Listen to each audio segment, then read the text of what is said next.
Hello friends, welcome to Sandhya's kitchen. ಸಿಂಪಲ್ಲಾಗಿ ಟೇಸ್ಟಿಯಾಗಿ ಆಲೂಗಡ್ಡೆ ಪಲ್ಯ, ದೋಸೆ, ಚಪಾತಿ ಎಲ್ಲದಕ್ಕೂ ಸೂಪರ್ ಕಾಂಬಿನೇಷನ್. ತುಂಬ ಈಸಿಯಾಗಿ ಮಾಡುವಂಥ ಈ ಪಲ್ಯ ರೆಸಿಪಿ ಹೇಗೆ ಮಾಡೋದು ಅಂತ ನೋಡೋಣ ಬನ್ನಿ.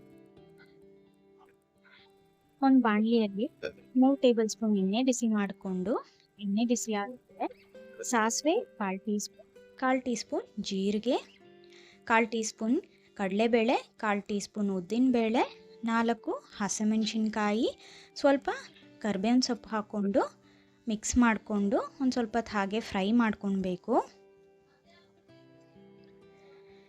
ಇದು ಸ್ವಲ್ಪ ಫ್ರೈ ಆದಮೇಲೆ ಇವಾಗ 2 ಮೀಡಿಯಮ್ ಸೈಜಷ್ಟು ಈರುಳ್ಳಿ ಉದ್ದವಾಗಿ ಕಟ್ ಮಾಡ್ಕೊಂಡಿರೋದು, ಇದನ್ನು ಹಾಕ್ಕೊಂಡು ಒಂದು ಸತಿ ಚೆನ್ನಾಗಿ ಮಿಕ್ಸ್ ಮಾಡ್ಕೊಳ್ಳಿ.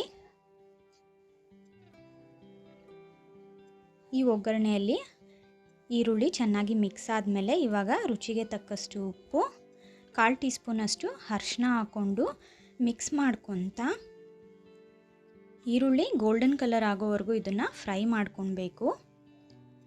ನೋಡಿ, ಇದು ಫ್ರೈ ಆಗಿದೆ.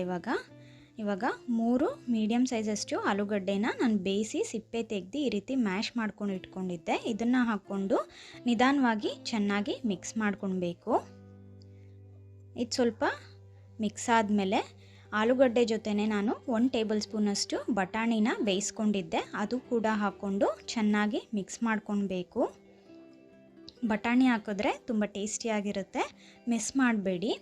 ಇವಾಗ ಲಾಸ್ಟಲ್ಲಿ 1 ಟೇಬಲ್ ಸ್ಪೂನಷ್ಟು ನಿಂಬೆಹಣ್ಣಿನ ಜ್ಯೂಸ್ ಮತ್ತು ಸ್ವಲ್ಪ ಕೊತ್ತಂಬರಿ ಸೊಪ್ಪು ಹಾಕ್ಕೊಂಡು ಒಂದು ಸತಿ ಎಲ್ಲ ಚೆನ್ನಾಗಿ ಮಿಕ್ಸ್ ಮಾಡಿಕೊಂಡು ಸ್ಟವ್ ಆಫ್ ಮಾಡ್ಕೊಳ್ಳಿ. ಅಷ್ಟೇ, ನೋಡಿದ್ರಲ್ಲ, ಸಿಂಪಲ್ಲಾಗಿ ಮಾಡುವಂಥ ಆಲೂಗಡ್ಡೆ ಪಲ್ಯ ರೆಡಿಯಾಗಿದೆ.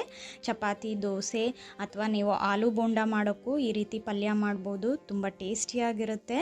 ತಪ್ಪದೆ ಈ ರೆಸಿಪಿನ ಟ್ರೈ ಮಾಡಿ ನಿಮ್ಗೆ ಹೇಗೆ ಬಂತು ಅಂತ ನನಗೆ ಕಮೆಂಟ್ ಸೆಕ್ಷನಲ್ಲಿ ತಿಳಿಸಿ. ಹಾಗೆ ಈ ವಿಡಿಯೋನ ನಿಮ್ಮ ಫ್ರೆಂಡ್ಸ್ ಆ್ಯಂಡ್ ಫ್ಯಾಮಿಲಿ ಜೊತೆ ಶೇರ್ ಮಾಡಿ. ಇನ್ನಷ್ಟು ಟೇಸ್ಟಿ ಆ್ಯಂಡ್ ಈಸಿ ರೆಸಿಪೀಸ್ಗೆ ಸಂಧ್ಯಾಸ್ ಕಿಚನ್ ಚಾನಲ್ನ ಸಬ್ಸ್ಕ್ರೈಬ್ ಮಾಡಿ, ಪಕ್ಕದಲ್ಲಿರುವಂಥ ಬೆಲ್ ಐಕನ್ನ ಕ್ಲಿಕ್ ಮಾಡಿ. ನನ್ನ ಎಲ್ಲ ಲೇಟೆಸ್ಟ್ ನೋಟಿಫಿಕೇಷನ್ಸ್ ನಿಮಗೆ ಸಿಗುತ್ತೆ. Thank you.